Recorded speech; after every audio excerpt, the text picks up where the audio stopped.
আজ আমরা যে সিনেমাটি এক্সপ্লেন করব 2025 সালে সদ্য মুক্তি পাওয়া সিনেমা ভুল চুক মাপ। একটি গল্প যা সময়, ভুল বুঝাবুঝি, ক্ষমা আর আত্মপরিবর্তনের উপর নির্মিত। রঞ্জন তিওয়ারি নামের এক সাধারণ যুবকের জীবনে এমন ঘটনা যা এককালে ভুলে গেরা, কিন্তু শেষে হয়ে ওঠে আলোয় উজ্জ্বল। এই গল্প আমাদের শেখায় জীবনে কত বড় ভুল করলেও মানুষ বদলে যেতে পারে, আবার নতুন করে জীবন শুরু করতে পারে। চলো কথা না বাড়িয়ে গল্প শুরু করা যাক। ভুল চুক মাপ। সিনেমার শুরুতে টিটলি আর রঞ্জন নামের এক ভালোবাসার জুটিকে দেখতে পাই। তারা কয়েক বছর ধরে একে অপরকে ভালোবাসে, কিন্তু তাদের বিয়ে পরিবার কিছুতেই মানছিল না। তারা সিদ্ধান্ত নেয় আজ তারা বিয়ে করবে। তারপর বাড়ি থেকে পালিয়ে যায় দুজন। কিন্তু অর্ধেক রাস্তা যাওয়ার পর টিটলির বাবার কথা মনে পড়ে। কান্নাকাটি শুরু করে। যদি বদনামের কারণে তার বাবা কিছু করে বসে, এজন্য টিটলি রঞ্জনকে বলে ঘরে ফিরে যাওয়ার জন্য। কিন্তু রঞ্জন কিছুতেই মানতে রাজি ছিল না ঘরে ফিরে যাওয়ার জন্য। এজন্য তাদের ভিতরে ঝগড়া শুরু হয়ে যায়। এর কিছুক্ষণ পরও এক পুলিশ কনস্টেবল আসে। ওনার মনে হয় এখানে অবশ্যই উল্টাপাল্টা কোনো কিছু হচ্ছে, এবং সে তাদের দুজনকে হাজির করে থানার বড়বাবুর কাছে। থানার বড়বাবু জিজ্ঞেস করে, তোমরা এত রাতে ওখানে কি করছিলে? তারপর রঞ্জন বললে, আমরা দুজন প্রাপ্তবয়স্ক, বাড়ি থেকে পালিয়ে এসেছি বিয়ে করার জন্য, কিন্তু আপনার কনস্টেবল আমাদের এখানে নিয়ে এসছে। এরপর বড়বাবু সরাসরি তাদের পরিবারের লোকজনকে থানায় ডাকে। এরপর টিটলির বাবা আসে। রঞ্জনকে জিজ্ঞেস করে, আমার মেয়েকে নিয়ে পালিয়ে যাওয়ার সাহস কি করে হয় তোমার? কিন্তু এখানে টিটলি রঞ্জনের পাশে দাঁড়ায়। এরপর থানার বড়বাবু টিটলির বাবাকে জিজ্ঞেস করে, যেহেতু আপনার মেয়ে রাজি, বিয়ে কেন দিচ্ছেন না? টিটলির বাবা বলে ওঠে, এই ছেলে তো আয় রোজগার কিচ্ছু করে না, এই ছেলের কাছে মেয়ে কিভাবে দিব? আমার মেয়ের জন্য সরকারি চাকরিওয়ালা ছেলে খুঁজব, কোনো রকম আজে বাজে ছেলের কাছে দিব না। তখন রঞ্জনের বাবা আর টিটলির বাবার ভিতরে কথা কাটাকাটি শুরু হয়। এক পর্যায়ে টিটলির বাবা মেনে নেয়, কিন্তু শর্ত থাকে 2 মাসের ভিতরে সরকারি চাকরি লাগবে, আর না হয় অন্য জায়গায় মেয়েকে বিয়ে দেওয়া হবে। এই কথা শুনে তো রঞ্জনের মাথায় হাত। এদিকে সে আগে থেকেই সরকারি চাকরির প্রিপারেশন নিচ্ছিল, কিন্তু এই 2 মাসে কিভাবে? আরে ভাই, 2 মাসে তো কোনো প্রাইভেট জব হয় না, সরকারি চাকরি কিভাবে হবে? এরপর রঞ্জন বাড়ি ফিরে আসে। বাড়ি ফিরে আসার পর পরিবারের সাথে আলোচনা করে কিভাবে কি করবে 2 মাসের ভিতরে। তখনই রঞ্জনের বোন ক্যারি আসে। এসেই মজা করতে শুরু করে, বলে ওঠে ওর না আছে সরকারি চাকরি, না আছে কোনো কিছু, কিভাবে কি করবে? তখন রঞ্জনের মামা বলে, আমার ছেলে কারো সাহায্য পেলে ঠিক জোগাড় করে নেবে। তখনই ক্যারি বলে, আমার পরিচিত এক ছেলে আছে যে সাহায্য করতে পারে, আমি কাল ওর সাথে দেখা করিয়ে দেব। তারপরের দিন সুশীল নামের এক ছেলের সাথে দেখা করায়, যা ছিল আসলে ক্যারির ভালোবাসার মানুষ। ও রঞ্জনকে ভগবান দাস নামের এক লোকের সাথে পরিচয় করায়। সুশীল বলে, আমার ভগবান দাস নামের এক লোকের সাথে চীনা পরিচয় আছে, আপনাকে 100% চাকরি মিলিয়ে দিবে। সরকারি অনেক লোকজনের সাথে পরিচয় আছে ওর। যা শুনে রঞ্জন খুশিতে মাথোয়ারা হয়ে যায়। এরপর তাকে নিয়ে সরাসরি ভগবান দাসের কাছে হাজির হয়। ভগবান দাস রঞ্জনের অবস্থা দেখে বলে, চাকরি তো মিলিয়ে দিব, কিন্তু অগ্রিম 2 লক্ষ টাকা লাগবে, বাকি 6 লক্ষ টাকা কাজ হওয়ার পরে দিতে হবে। এটা শোনার পর রঞ্জনের মাথায় হাত। এতগুলো টাকা সে কিভাবে আনবে, কোথায় থেকে আনবে? তখন রঞ্জন বলে, আর কি কোনো উপায় আছে? ভগবান দাস বলে, আগে তাড়াতাড়ি টাকা জোগাড় করো, ভর্তি বিভাগ চালু হয়ে গেছে, টাকাগুলো নিয়ে তাড়াতাড়ি জমা করতে হবে। এরপর রঞ্জন চিন্তায় পড়ে যায়, 2 লক্ষ টাকা কিভাবে আসবে এত তাড়াতাড়ি? তখনই সেখানে উপস্থিত হয় টিটলি। এসব জানার পর সেও চিন্তায় পড়ে যায়, কিন্তু টিটলির বিশ্বাস ছিল কোনো না কোনোভাবে রঞ্জন চাকরি জোগাড় করবে।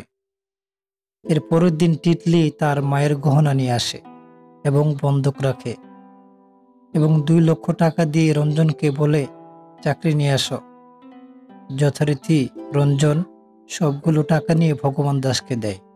টাকাগুলো দিয়ে রঞ্জন বলে, এখন শুধু আমার চাকরিটা মিল করে দাও। এভাবে কিছুদিন চলতে থাকে। এরপর একদিন রঞ্জনের মামা এসে রঞ্জনকে বলে, ভগবান দাস অফিসে তালা দিয়ে পালিয়েছে। এই কথা শুনে রঞ্জনের তো মাথা ঘুরে যায়। না হবে তার বিয়ে, তার উপর টিটলির দেওয়া 2 লক্ষ টাকা। এরপর সবাই মিলে ভগবান দাসকে খুঁজতে থাকে, কিন্তু কোনো জায়গায় নেই। যখনই টিটলি এই খবরটা শুনে, এরপর টিটলি ক্ষোভে আর কান্নায় ভেঙে পড়ে। তখন রঞ্জনকে বলে, তোমার চাকরিও হবে না, তোমার সাথে আমার বিয়েও হবে না, বাবা আমাকে অন্য জায়গায় বিয়ে দিয়ে দিবে। এগুলো রঞ্জন শোনার পর চোখ থেকে অজস্রে জল গড়াচ্ছিল। পরের দিনই রঞ্জন চাকরি নিয়ে চিন্তা করছিল।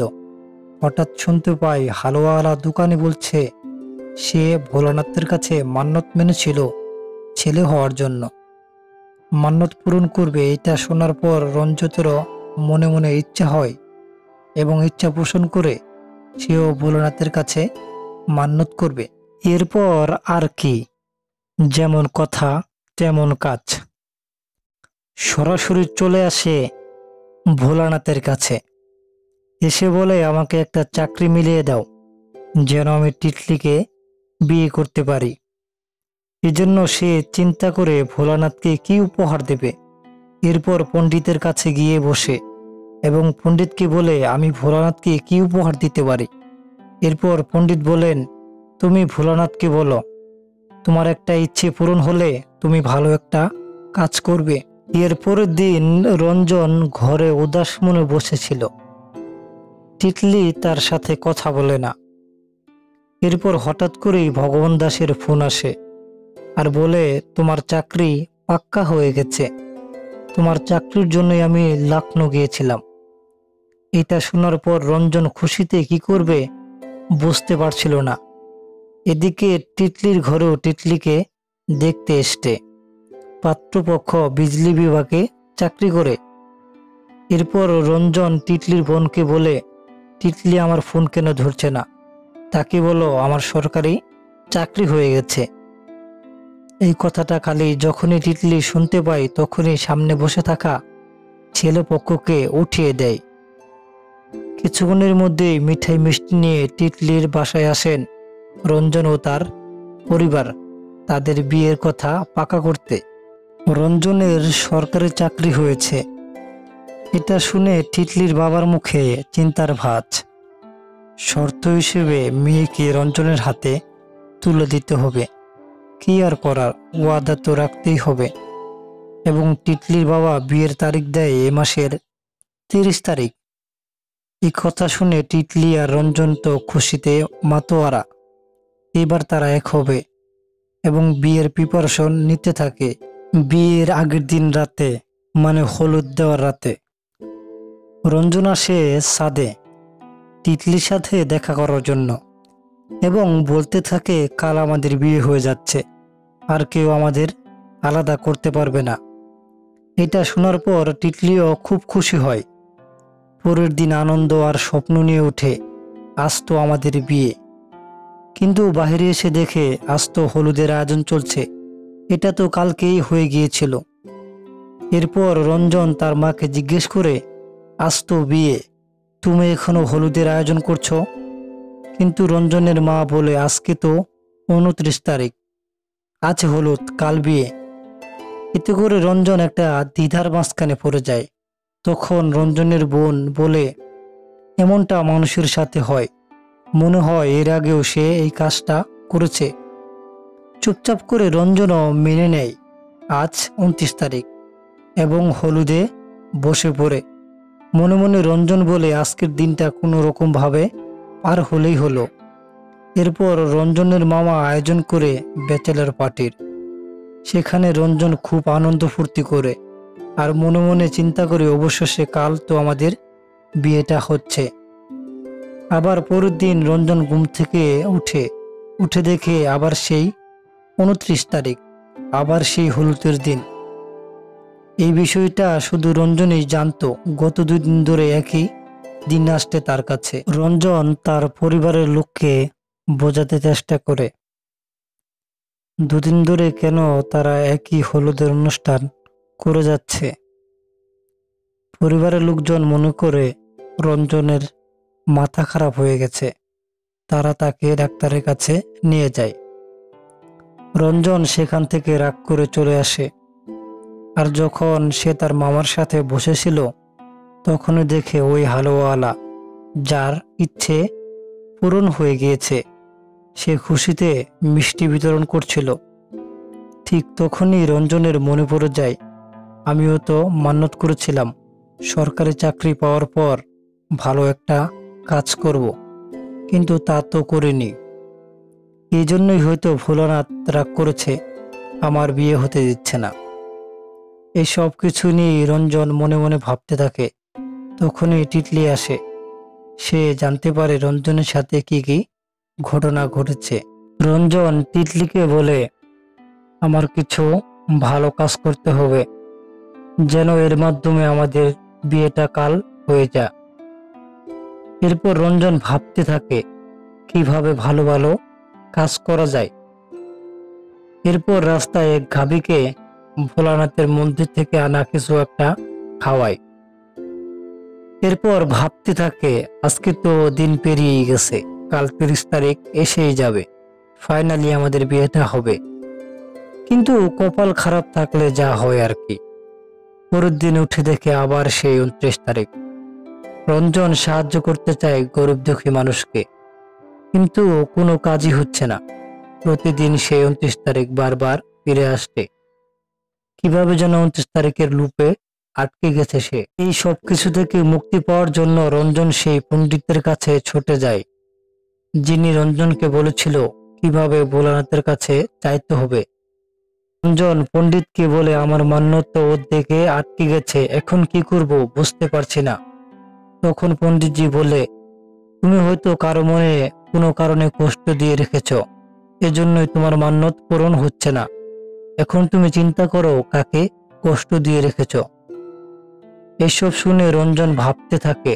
ভাবতে ভাবতে বাড়িতে চলে আসে এবং যথারীতি আবার সেই 29 তারিখ, আবার সেই হলুদের অনুষ্ঠান। কিন্তু আজ রঞ্জন কারো সাথে রাগ করে কথা বলে না এবং সে আগের ভুলগুলোর জন্য সবার কাছে ক্ষমা চাইতে থাকে। এইসব যদি শুনে ভোলানাথ তার বিয়েটা ঠিক করে দিলেই হয়।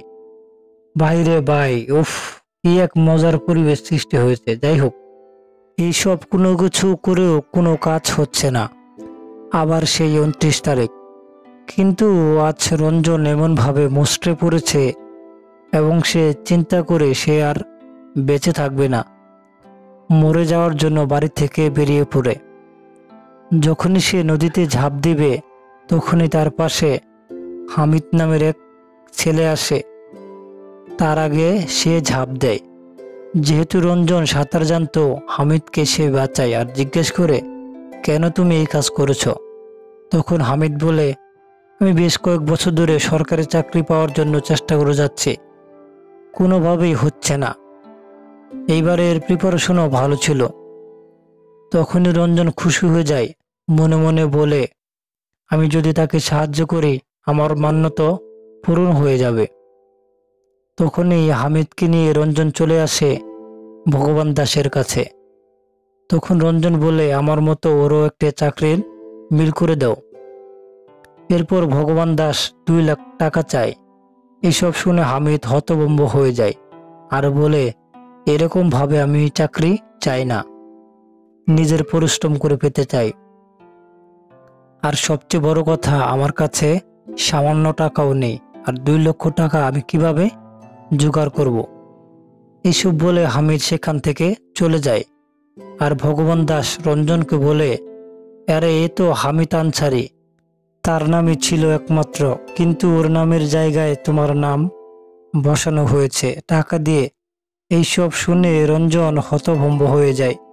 তার জন্য একজন ইমানদারি করা ছেলের চাকরি হয়নি। এই বিষয়গুলো রঞ্জন তিতলিকে খুলে বলে, আর বলে, আমি চাকরি ছেড়ে দেব, আমার জন্য বেচারা মরতে বসতে। তখনই তিতলি বলে, যদি তুমি চাকরিটা ছেড়ে দাও, আমাদের আর কখনো বিয়ে হবে না, একবার চিন্তা করে দেখো। তখনই রঞ্জন টেনশনে পড়ে যায়। আর আজকের দিনের মতো তো এমনিতেই দিন চলে গেছে। আবার পরের দিন 29 তারিখ। রঞ্জন গিয়ে হামিদকে বাঁচানোর চেষ্টা করে আর বলে, একটা না একটা চাকরি মিলিয়ে দিবে। কিন্তু হামিদ কোনোভাবেই মানতে রাজি নয়। তার চাই সরকারি চাকরি, যেটা এখন রঞ্জনের কাছে আছে। পরের দিন আবার 29 তারিখ। রঞ্জন আবার কোনো রকমভাবে হামিদকে বাঁচানোর চেষ্টা করে। যদি কোনো রকমভাবে হামিদের মন ভালো হয়ে যায়, তাহলে 29 তারিখের লুপ থেকে বেরোতে পারবে। কিন্তু এরকম কিছুই হচ্ছে না, আর হামিদ এভাবে প্রতিদিন মরে যাওয়ার চেষ্টা করতে থাকে। এরপর একদিন হামিদ ঝাঁপ দেওয়ার আগে রঞ্জন হামিদকে ধরে আর জিজ্ঞেস করে, এই ছোট্ট চাকরির জন্য নিজের জীবন কেন নষ্ট করছো? তখন হামিদ বলে, আমার গ্রামের পানির ঝামেলা, আর বাবাকে কথা দিয়ে আসছি চাকরি নিয়ে গ্রামের ঝামেলা সমাধান করব। তখন রঞ্জন আবেগী হয়ে পড়ে। সে আবার ওই জায়গায় আসে যেখানে হামিদকে সে বাঁচিয়েছিল, কিন্তু হামিদ সেখানে ছিল না। এবং সে শুনতে পায় হামিদ তো নদীর দিকে গিয়েছে, কিন্তু হামিদকে বাঁচাতে পারেনি। এসব দেখে রঞ্জনের খুব মন খারাপ হয়। আর এসব মনে হতে থাকে, তার খুব খারাপ লাগতে থাকে। এরপর রঞ্জন ভোলানাথের কাছে যায়, মন খুলে পূজা করে। পরের দিন আবার 29 তারিখ আসে এবং সে তার চাকরি ছেড়ে দেয়, যেন হামিদ তার চাকরি পেয়ে যায়। আজ রাতে যখন রঞ্জন শুতে যায়, পরের দিন 30 তারিখ ওঠে। 30 তারিখ দেখে রঞ্জন খুশি হয় আর মনে মনে বলতে থাকে, ভোলানাথ তার মান্যত পূরণ করেছে। কিন্তু তার মনে একটাই ভয়, আমি তো চাকরি ছেড়ে দিয়েছি। এই খবরটা টিটলি শুনলে তখন কি হবে? তখন তার মামা বলে, একবার বিয়ে হয়ে গেলে আর এইসব ঝামেলা থাকবে না। এরপরে রাতে রঞ্জনের বিয়ে উপলক্ষে আনন্দ উল্লাসে মেতে ওঠে সবাই, এবং সবাই রঞ্জনকে বলে, তুমি নাচো। কিন্তু রঞ্জন তো টিটলির কাছে সত্য লুকানোর ভয়ে ছিল, এবং সে জোরে জোরে সবাইকে সত্যি বলতে থাকে, আমি চাকরিটা ছেড়ে দিয়েছি। এরপর এক মুহূর্তের মাঝে এখানের পরিবেশ হঠাৎ করেই নীরব হয়ে ওঠে। সবাই মিলে ভালো মন্দ বলতে শুরু করে, মানুষ কত কষ্ট করেও চাকরি পায় না, আর এই বাবু মশাই চাকরি ছেড়ে দিয়েছে। টিটলি ও রঞ্জনকে আক্ষেপ শোনাতে থাকে। তখনই হাজির হয় ভগবান দাস, বলে, ওর মতো মূর্খ আমি আর কাউকে দেখিনি, কিন্তু ওর সত্যি আমার মন দিল জিতিয়ে দিয়েছে। আজ রঞ্জন চাকরি ছেড়ে দিয়েছে, হামিদ আনসারিকে চাকরি দিয়েছে, যেন হামিদ আনসারি তার গ্রামের জন্য ভালো কিছু করতে পারে। ভগবান দাস টিটলির মা বাবাকে বলে, তোমরা চাকরি দেখো না তো পাগল হয়ে যাও, ছেলে যেমনই হোক না কেন। আমাদের সমাজে এই সরকারি চাকরির জন্য কত ছেলে মানসিক অশান্তিতে পড়ে আছে, কেউ কেউ তো জীবনও দিয়ে দেয়। এর পরপরই ভগবান দাস সেখান থেকে চলে আসে। এসব শোনার পর টিটলির বাবা ভুলগুলো চোখের সামনে ভেসে ওঠে। তখনই টিটলির বাবা ও রঞ্জনকে বলে, তোমার চাকরি হোক বা না হোক, টিটলির তোমার সাথে বিয়ে হবে। এরপর টিটলি ও রঞ্জন খুশিতে মাতোহারা হয়ে ওঠে।